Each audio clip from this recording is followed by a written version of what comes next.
ذوالفقار حیدری نے ایسا ضرب لگایا کہ اس کی لوہے کی ٹوپی کاٹتے ہوئے 2 ٹکڑے ہو گئے۔ پہلی مرتبہ بدر کے میدان میں آواز آئی تھی سارے صحابہ کی اللہ اکبر، یہ نعرہ تکبیر تھا جو سب سے پہلے بلند ہوا۔ مدینے پر حملہ کرنے کے لیے نکل رہے ہیں۔ اصل وجہ سن لیجئے بدر کی اصل وجہ، جب وہ لوگ 1000 کی تعداد میں مکہ سے نکل چکے تھے اور میرے آقا کو یہ خبر مل گئی، مخبر نے آ کر بتایا کہ جنگ کی تیاری سے مدینے کے اوپر حملہ آور ہونے کے لیے نکلے ہیں مکہ کے لوگ۔ اب نبی پاک صلی اللہ علیہ وسلم نے صحابہ سے فرمایا کہ ان کو مدینے پہنچنے مت دینا، اگر مدینے آ گئے تو مدینے کو توڑ پھوڑ کریں گے، شہر میں داخل ہوں گے، جنگ ہوگی تو کچھ نہ کچھ گھر ٹوٹیں گے، کسی کی آبادی اجڑے گی، کچھ نہ کچھ نقصان ہوگا، لہذا ہم خود مدینے سے باہر نکلتے ہیں۔ نبی پاک صلی اللہ علیہ وسلم اب اس ارادے سے اپنے صحابہ سمیت باہر نکلے۔ اس میں تعداد مختلف روایات کے مطابق 313، 314، 315، 319 اور ایک میں 360 اصحاب بدر کی تعداد پہ الگ الگ روایات ہیں۔ 313 صحابہ کی روایت بہت سارے محدثین نے روایت کی ہے، اور 360 کی بھی روایت ہے، 360 لوگ بھی تھے۔ بہرحال وہ اس طور پر کہ بچے دوسرے لوگ سب ملا کر کے کسی نے شمار کیا اور کسی نے صرف خالص جنگ کرنے والوں کو شمار کیا۔ اس میں سارے بڑے بڑے اجلہ صحابہ ہیں، سیدنا ابو بکر صدیق، سیدنا عمر فاروق، سیدنا حیدر کرار، علی مرتضیٰ رضی اللہ تعالیٰ عنہ، دیگر اصحاب۔ ہاں، حضرت عثمان غنی رضی اللہ تعالیٰ عنہ اس میں شامل نہیں تھے۔ اس کی وجہ یہ تھی کہ حضور صلی اللہ علیہ وسلم کی بیٹی حضرت رقیہ بیمار تھیں، مدینے میں تھی۔ نبی پاک صلی اللہ تعالیٰ علیہ وسلم نے حضرت عثمان سے کہا کہ تم اپنی اہلیہ میری بیٹی کی تیمارداری میں رہو، تمہیں بدر میں شریک ہونے کا برابر ثواب دیا جائے گا۔ حضرت عثمان غنی مدینے میں تھے، اسی وجہ سے آج بھی اصحاب بدر کے ناموں کی جب تلاوت ہوتی ہے نا تو حضرت عثمان کا نام بھی اس میں آتا ہے۔ وہ اگرچہ جنگ میں گئے نہیں تھے لیکن اسماء بدر میں ان کا نام شامل ہے، آپ پڑھ کر کے دیکھنا یا سننا تو حضرت عثمان غنی کا بھی نام ہے، کیونکہ مال غنیمت جب تقسیم ہو رہا تھا تو حضور نے حضرت عثمان کو بھی اس میں سے حصہ دیا تھا۔ خیر، جب نبی پاک صلی اللہ تعالیٰ علیہ وسلم یہ صحابہ کو لے کر نکلے، اب مدینے سے 160 کلومیٹر مکہ کی طرف کا یہ راستہ ہے بدر۔ بدر ایک علاقے کا نام ہے، وہاں ایک کنواں تھا جس کا نام بدر تھا، جس کی وجہ سے اس علاقے کا نام بدر پڑا۔ اب حالات دیکھیں کیسے آزمائش کے بڑھتے گئے۔ میں مختصراً انداز میں آپ کے سامنے رکھوں گا۔ یہ جنگ کا پس منظر تھا، حضور لڑنے کے لیے گئے نہیں تھے بلکہ ڈیفینس کے لیے، کہ مکہ والے نکل چکے تھے۔ اب مکہ والے آ کر جس جگہ پڑاؤ کیے وہ بھی بدر تھا، وہاں کنواں تھا، پانی تھا، اس کے لیے وہاں پر ان لوگوں نے بھی قیام کیا۔ میرے آقا صلی اللہ علیہ وسلم نے بھی اپنا لشکر انداز کر دیا، صحابہ وہاں پر اتر پڑے، سب کے خیمے لگ گئے اور کنویں کے پانی پر بھی قبضہ ہوا۔ اس کے بعد دیکھا صحابہ کے دل گھبرائے ہوئے تھے، کیونکہ حضور صلی اللہ علیہ وسلم اور صحابہ کو جو زمین ملی تھی وہ ریتیلی زمین تھی، بالو کی زمین، پاؤں دھس جایا کرتے تھے، اور کفار مکہ جہاں پر اترے تھے وہ تو سخت سپاٹ فلیٹ زمین تھی، مٹی کی زمین تھی، اور اس میں گھوڑے اچھی طرح دوڑتے تھے۔ یہ ریتیلی زمین پر گھوڑوں کے پیر بھی گھس جاتے اور انسانوں کے بھی۔ اچھا، یہ بات بھی میں بتا دوں، کل تعداد صحابہ اکرام رضوان اللہ تعالیٰ علیہ مجمعین کے ساتھ 313 صحابہ میں صرف 4 گھوڑے تھے، 4 گھوڑے۔ یہ 4 گھوڑوں پر بیٹھ کر کے گئے ہیں، کون سوار ہوا ہوگا، کون پیدل چلا ہوگا؟ اور اونٹوں کی کچھ تعداد، اس کے علاوہ تلوار سب کے پاس نہیں، اور جس کے پاس ہے ان کی سبزیاں بھی کٹتی نہیں۔ ان حالات میں تو وہ گئے تھے۔ نبی پاک صلی اللہ تعالیٰ علیہ وسلم کے ساتھ جب گئے، اب وہاں پر صحابہ اکرام کے دلوں کے اندر تھوڑی گھبراہٹ آنے لگی کہ ہم زمین اس طرح کی ہے، اور تعداد جب ان کی دیکھتے ہتھیار سے لیس تو یہ عرض کرتے کہ کیا ہوگا۔ پہلی جنگ ہو رہی تھی نا، آمنا سامنا پہلی مرتبہ ہو رہا تھا۔ اب نبی پاک صلی اللہ تعالیٰ علیہ وسلم سب صحابہ کو لے کر رات کو بیٹھتے ہیں۔ اب اس میں جو نبی پاک صلی اللہ تعالیٰ علیہ وسلم کے سامنے صحابہ اکرام سے مشورہ ہو رہا تھا، اب وہ ایمان کی بات ہے۔ حضور نے صحابہ کی بات یہ سنی کہ جو مہاجرین تھے وہ یہ کہہ رہے تھے کہ انصار کا تو کچھ گیا نہیں، ہمارا گیا ہے، مکہ میں ہمارے مال لوٹے، ہماری جائیدادیں لوٹیں، انصار مدینے میں رہتے ہیں، مکہ کے کفار نے ان کا تو کچھ بگاڑا نہیں۔ ہو سکتا ہے کہ انصار جو ہے جنگ میں انٹرسٹ نہ لیں، ان کا کیا گیا ہے، یہ مہاجرین کی جنگ ہے، انصار جو ہے ہو سکتا ہے انٹرسٹ نہ لیں، وہ نہ آئیں، یہ ان کے دلوں میں بات تھی۔ حضور پاک صلی اللہ علیہ وسلم نے محسوس کر لیا، کیونکہ 69 انصار صحابہ اس کے اندر تھے، 69 بڑی تعداد ہوتی۔ 70 صحابہ تقریباً انصار تھے۔ اب دلوں میں جب یہ بات آئی مہاجرین کے کہ پتہ نہیں ہے لڑیں گے کہ نہیں لڑیں گے، کیونکہ ان کا تو کچھ گیا نہیں ہے نا، جیسے آج لوگ کہتے ہیں میرا تھوڑی نا اس سے کوئی مسئلہ ہے۔ تو پھر نبی پاک صلی اللہ علیہ وسلم نے رات کے وقت انصار صحابہ کو پہلے بلایا، سب بیٹھے ہوئے تھے، مشورہ کرنا تھا۔ سید الانصار حضرت سعد ابن معاذ رضی اللہ تعالیٰ عنہ انصار کے سردار تھے، بلایا اور پوچھا کہ تمہارا کیا مشورہ ہے، آپ کا کیا مشورہ ہے جنگ کے سلسلے میں۔ سنو، حضور پاک صلی اللہ تعالیٰ علیہ وسلم کی بارگاہ میں حضرت سعد بن معاذ سب سے پہلا جواب کیا دیتے ہیں؟ کہتے ہیں یا رسول اللہ صلی اللہ علیہ وسلم، پورے انصار کی طرف سے تو میں ترجمانی کرنے کے لیے کھڑا ہوں، لیکن میرے آقا کیا ہم بھی کوئی پوچھے جانے کی چیز ہیں؟ آپ کے سلسلے میں ہم بھی کوئی پوچھے جانے کی چیز ہیں؟ اور حضرت سعد ابن معاذ کہتے ہیں قسم رب ذوالجلال کی، مدینے سے برق الغماد یمن تک بھی آپ جائیں انصار کا ہر بچہ آپ کے قدموں کے ساتھ ہوگا۔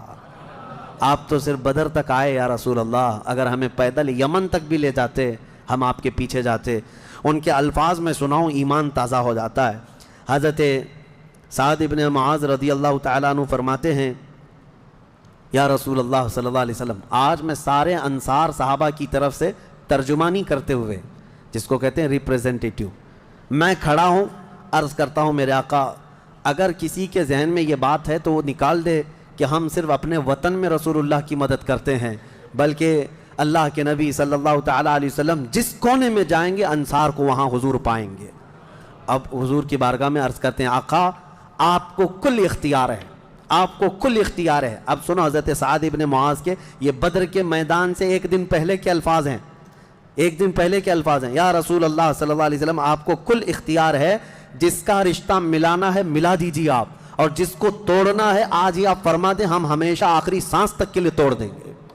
اگر آپ فرما دیں کہ اس کی بیوی اس کے لیے حلال نہیں، اس کا بیٹا نہیں، یا رسول اللہ آخری سانس تک ہم اس سے رشتہ توڑ دیں گے۔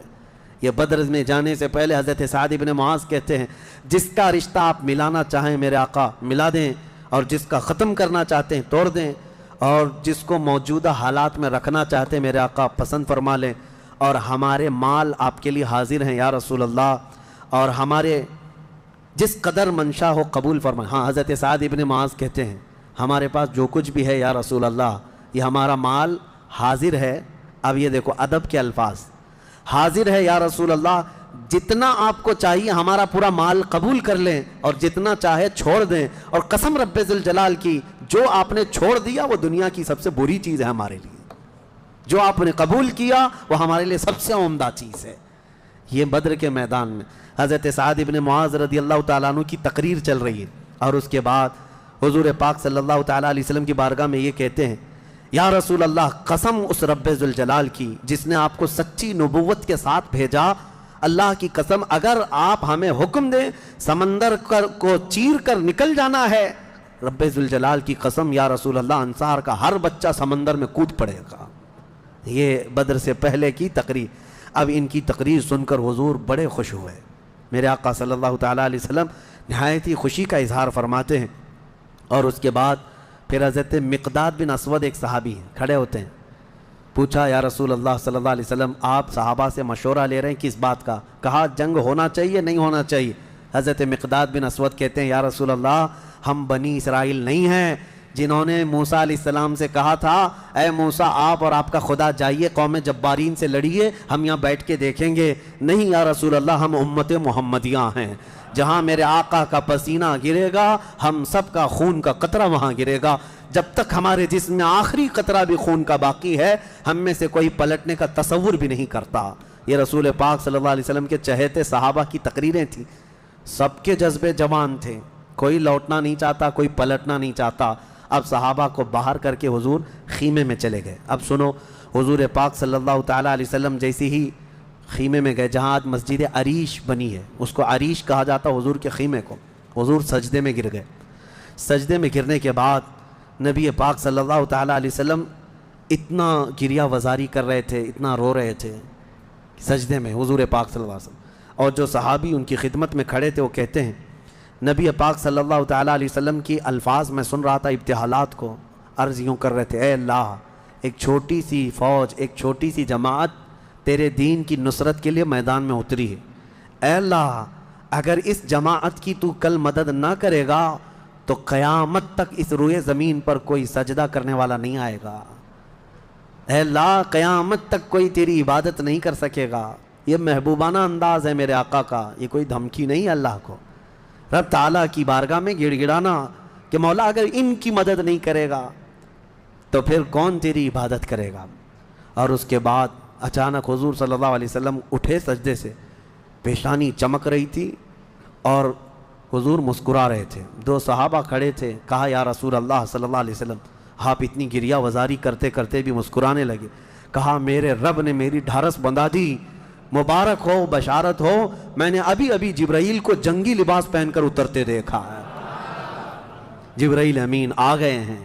وہ صحابہ دوڑے دوڑے گئے، باہر جا کر کہے مبارک ہو اللہ کے نبی کو مدد آ گئی ہے۔ ابھی رات کا حصہ گزرا نہیں تھا کہ بارش برسنے لگ گئی۔ میرے آقا نے فرمایا میرے صحابہ اللہ کی دوسری مدد آ گئی۔ صحابہ نے پوچھا یہ کیسے؟ کہا جاؤ میدان میں دیکھو، ریت کی زمین پر بارش ہوئی تھی تو ریت پوری جمع ہو گئی، مضبوط ہو گئی، اور کافروں کی زمین پر بارش برسی تو کیچڑ ہو گیا، ان کے پیر پھسلنے لگ گئے، ان کے گھوڑے بدکنے لگ گئے، اور صحابہ کے پیر ریت میں بالکل مضبوط جم کر رہ گئے۔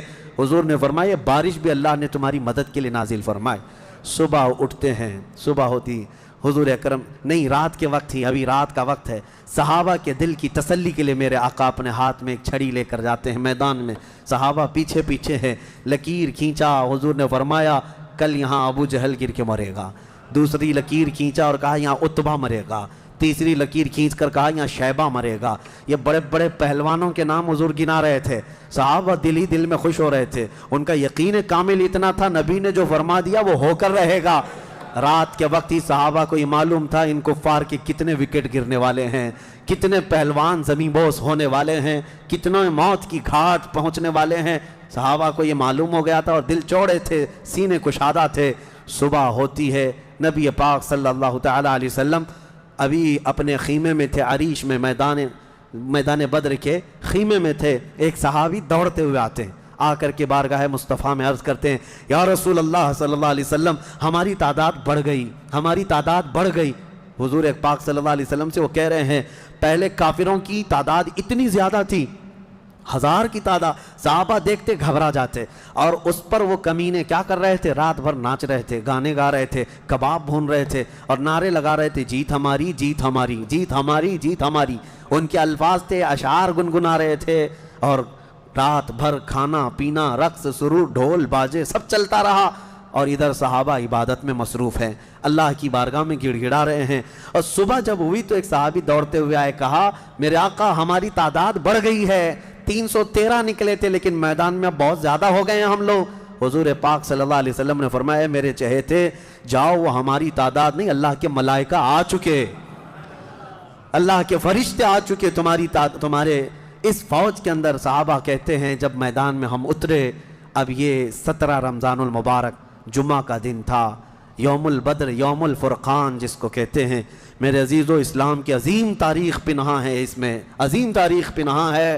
نبی پاک صلی اللہ تعالیٰ علیہ وسلم کی طرف سے میدان بدر میں سب سے پہلے اترنے والے کون لوگ تھے؟ سب سے پہلے نبی پاک صلی اللہ تعالیٰ علیہ وسلم کی طرف سے حضرت امیر حمزہ رضی اللہ تعالیٰ عنہ، دوسرے حضرت ابو عبیدہ بن جراح، تیسرے حیدر کرار شیر خدا علی مرتضیٰ رضی اللہ تعالیٰ عنہ۔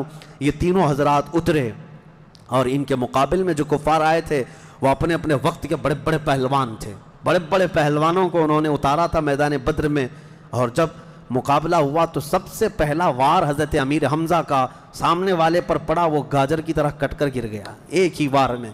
حضرت ابو عبیدہ بن جراح زخمی ہوئے، سامنے والے سے تھوڑے زخمی ہوئے، پھر حضرت حمزہ نے وہ بھی محاذ سنبھالا اور ان کے مقابل کو بھی مار کر گرایا۔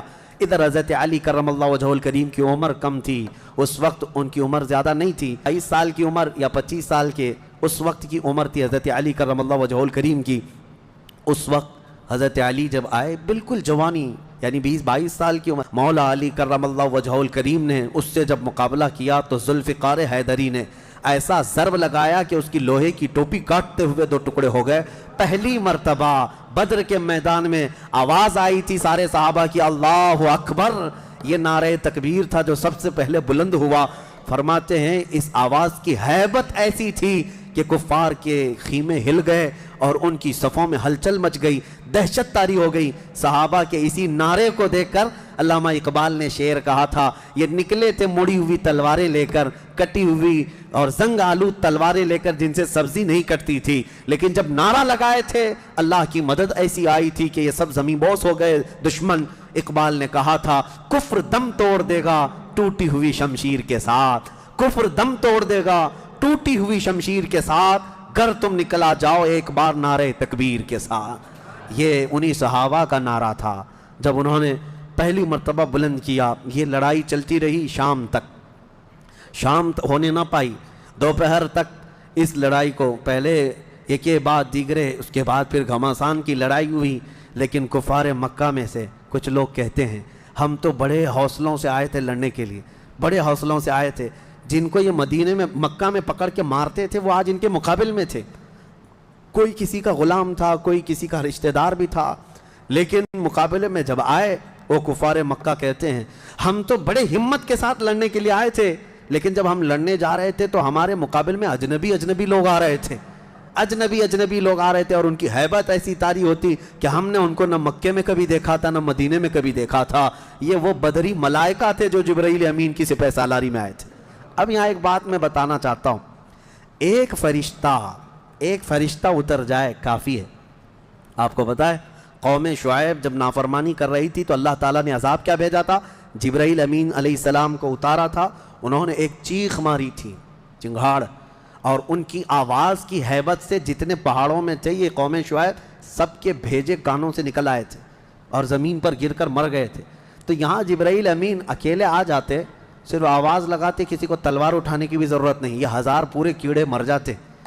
لیکن یہ وجہ کیا ہے؟ مفسرین نے فرمایا یقیناً ایک فرشتہ بھی مدد کے لیے کافی ہوتا، لیکن اللہ نے بدر کے میدان میں 5000 فرشتے اتارے، یہ عظمت مصطفیٰ کے لیے، یہ رسول اللہ کی عظمت کے لیے۔ کبھی کبھار تعداد جو ہے وہ شان بتانے کے لیے ہوتی ہے، عظمت بتانے کے لیے ہوتی ہے۔ ہاں ایک جھنڈا کافی ہوتا ہے، لیکن کبھی 10 جھنڈے لگاؤ تو اس کی عظمت بڑھ جاتی ہے۔ ہاں 2 باڈی گارڈ کافی ہوتے ہیں، لیکن 10 کھڑے ہو جائیں تو اس کی ہیبت اور طاری ہوتی ہے۔ یہ ایک انسانی ذہن بنا ہوا ہے۔ اللہ تبارک و تعالیٰ نے اپنے محبوب کی عظمت شان کی وجہ سے 5000 ملائکہ کو اتارا۔ اب یہ جنگ ہوتی رہی، اس میں صحابہ تو لکڑیوں سے جنگ کرتے رہے، سب تلواروں سے نہیں، کچھ صحابہ تو لکڑیوں سے جنگ لڑتے رہے، اور لکڑیوں سے ہی کئی کو مار کے گرایا، اور 70 جو ہے موت کے گھاٹ اتر گئے، اور اس میں معمولی 70 نہیں تھے، بڑے بڑے گرو گھنٹال تھے، جتنے بھونکتے تھے مکہ میں بیٹھ کر۔